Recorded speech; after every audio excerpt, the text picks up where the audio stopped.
How do I look, baby? Okay, ready?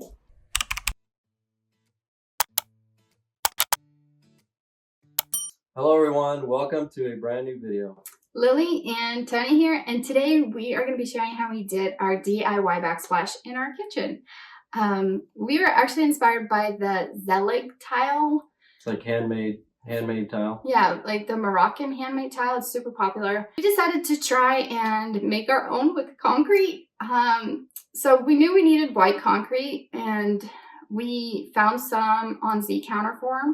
So we reached out to them, and they actually provided us with the white concrete and everything we needed to make the tile, like tinting it and stuff like that. So in this video, we'll be sharing from start to finish how we made our tiles and how we applied our kitchen backsplash. Yes, and we're total beginners, so you guys could learn from our mistakes, and we'll be showing them. So let's get started. Yeah. So here's what our kitchen looked like before our tile backsplash. We had some old like textured wallpaper, and it was this ugly aqua color, and it just wasn't doing anything for our kitchen. Before we get started with these DIY tiles, here's all the supplies you'll need. You'll need some tile forms. We got these from Z Counterform, and they come in a pack of 12. You'll also need 2 buckets, a scale, some color pigment, and some water and mixing supplies. I'll be adding all the supplies to a blog post, so they're all in one spot for you. You can find this link in the description section, or I'll be adding a link pinned to the top of the comments. I started by weighing 10 pounds of concrete mix. In a separate bucket, I added 20 ounces of clean water. Then I added the concrete over the water and mixed it. We actually tried this the other way around with the concrete on the bottom and the water over it, and it's like twice as hard to mix. It's really hard on your hands. As you mix, you can add a bit more water, but we tried not to make it too thin as it weakens the concrete. Here's the consistency we used. So in total, we made 3 colors to create the Zelliege tile effect. The concrete on its own was actually not like a pure white. It was like an off-white pale gray with a warm undertone. So we actually used that for one of the darker color tiles. Then to make our most used color, or our base color, we added 1/4 cup of bright white powder to 10 pounds of concrete. This was our most used tile.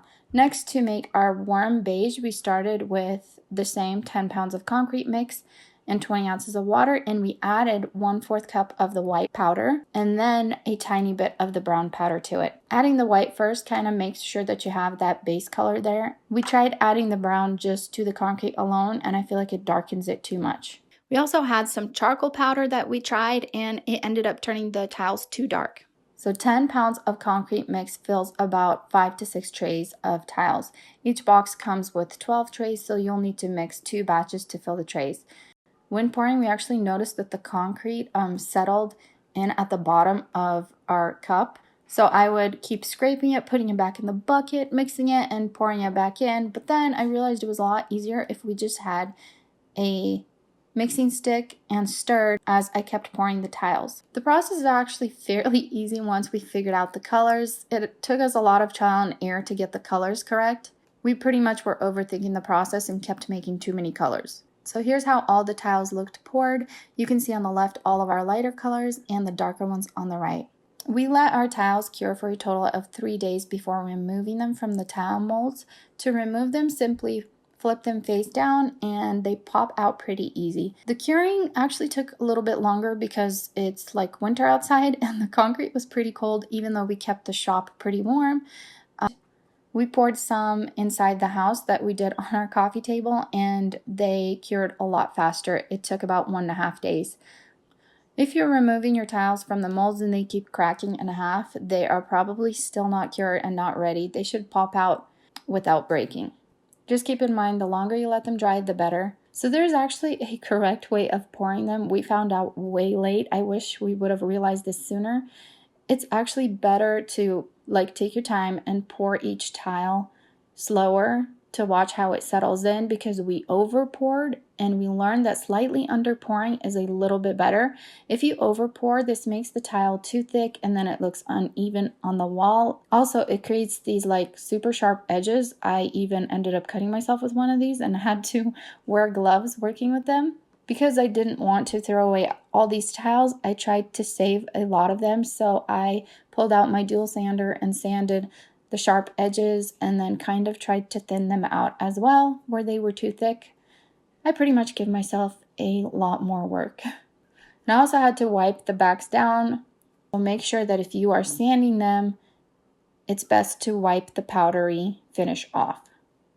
To make this easier, I separated my tiles into two separate boxes, my lighter base color and my darker colors. Eventually, when laying the tile, I found it worked best if I laid the tiles out on the table to help choose which one I'll be picking next. It's definitely hard to see the color variation in the box or on the table even. Once it's up on the wall, that's when you really see the color. We did kind of come up with a technique of which colors go next to what when laying the tile. You can just add the tiles, making sure you kind of alternate between the colors, and I'm sure it'll look amazing too. But we found that doing clusters of like 3 darker ones and then the rest white around worked best. So we do like 2 light gray ones and then like a beige one next to it and then some lighter ones around, and then we'd kind of repeat the pattern all around. Okay, let's talk about tiling your kitchen backsplash. Here's all the supplies we used. You'll need a tile saw, some mastic. We chose to go with this because it sets quick. A tile trowel. And because we are applying the tile by adding the mastic to each tile instead of the wall, this handmade trowel a friend gifted us worked amazing. You'll need some grout, a sponge, and a microfiber towel. You'll also need some spacers. We use the 1/16 inch and some sealant to seal your concrete tiles. Okay, so prepping the surface. As much as I was tempted to lay the tile on my textured wallpaper, we decided to pull it off. It wasn't as bad taking it off as I thought it would. It actually took under 2 hours. I washed the glue off as much as possible with a wet rag and degreased the surface with 409. So this wall behind our sink was a disaster. It was super uneven. It had a wall opening there before that I had tried to cover in a previous DIY job. It was literally like one of my first projects and I totally sucked at it. So I didn't do enough joint compound. So I had to fix this before laying the tile. I applied a lot of joint compound in the areas that looked uneven and just used a yardstick to kind of slide over it to make the surface even. It wasn't perfect, but it worked. I let it dry overnight and then just sanded it a little bit and we were ready to lay the tile. So cutting the tile for me, I feel like was the most intimidating part. The boys actually enjoyed this. We tried to see if we could like break the tile with the glass cutting tool that we had at home and decided that we would ruin too many tiles. So we borrowed an actual saw from a friend. He gave us this wet saw and this thing worked amazing. I'm pretty sure Tony was saying that you can rent these from hardware stores as well. So the boys actually helped me cut most of the tile and Tony was able to get some pretty intricate cuts with it. We also poured some pencil tiles that we were planning on using, but we didn't use them because of this weird edge right here. It just wasn't looking good, so we ended up not using them. We actually forgot about making sure to leave some tile behind the outlet opening so that the outlet has something to sit on because it would be moved forward now. So Tony somehow ended up making this work, but it's a good idea to keep this in mind when you are tiling. When applying our tile, instead of applying it to the wall, we applied mastic to each tile and then positioned it onto the wall. I feel like because we had to like be very picky with which tiles went on next to kind of make the colors blend, this was the right choice and we were at our own pace instead of rushing to fill the space that we applied the mastic on the wall in those areas. So this was definitely a good decision. We worked our way from the end of the kitchen walls to the corners. I'm not sure if this is the correct way to do it, but it worked for us. I will say that the corners did not turn out looking too cute. They do look a little bit messy, but I feel like our saving grace was the white grout. So if you plan on doing darker grout I would probably do some research and see if you're supposed to start from the corners. So every time I got to a spot that required a lot of cuts, you can make a paper pattern and trace it onto the tile if needed. This helped me, or you can mark right on the tile. We also offset our tiles not exactly in half, but 2/3 in. We measured 2 inches from the edge, cut it off, and used that to offset them. We were told by our friend that this makes the subway tile look not as choppy. It creates like elegant lines. It's funny though, because if no one told me, I probably would have never noticed that they're offset like this. To be extra safe, we actually applied the sealant before we applied the grout. We used this prism grout because we heard so much good stuff about it. I was actually really confused about their instructions on the box, so I ended up watching their YouTube video and followed their instructions based off the YouTube video, which made it so much easier. The grout is definitely really high quality and easy to work with. The one thing that we did learn is you have to work in sections with this grout, so you cover like a 3-foot sections, then you have to wipe it down with a sponge and wipe it down with the microfiber towel right away, and then move on to the next section because it dries so fast that it's almost impossible to clean up after. Once the grout was dry, we applied 2 coats of this waterproof sealant. So in total, we used 1.5 bags of white concrete to cover about a 30 square foot area. We had a ton of tile left over though, so this is including all of our mistakes. The tiles that were too thick and the colors that were off. And that's it. Here's how our kitchen looks before and after. We are so happy with how it turned out. It definitely brightened up the kitchen and is so much better than that aqua wallpaper. Next up, I'm thinking of painting the cabinets on top white or some color to match the tiles.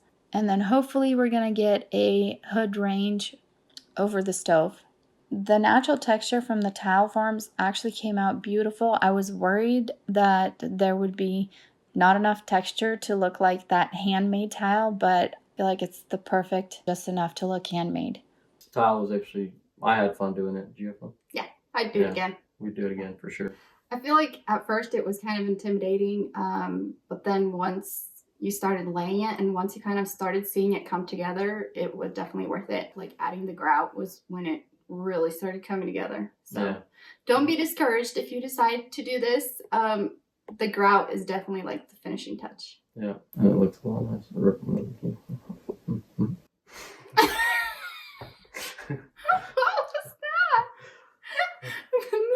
Subscribe for more videos, please. If you missed it, we're actually doing the our like kitchen makeover on a budget. So we're still gonna be sharing our contact paper countertops. We're testing them out right now to see how long or how durable they are. How durable they are, yeah.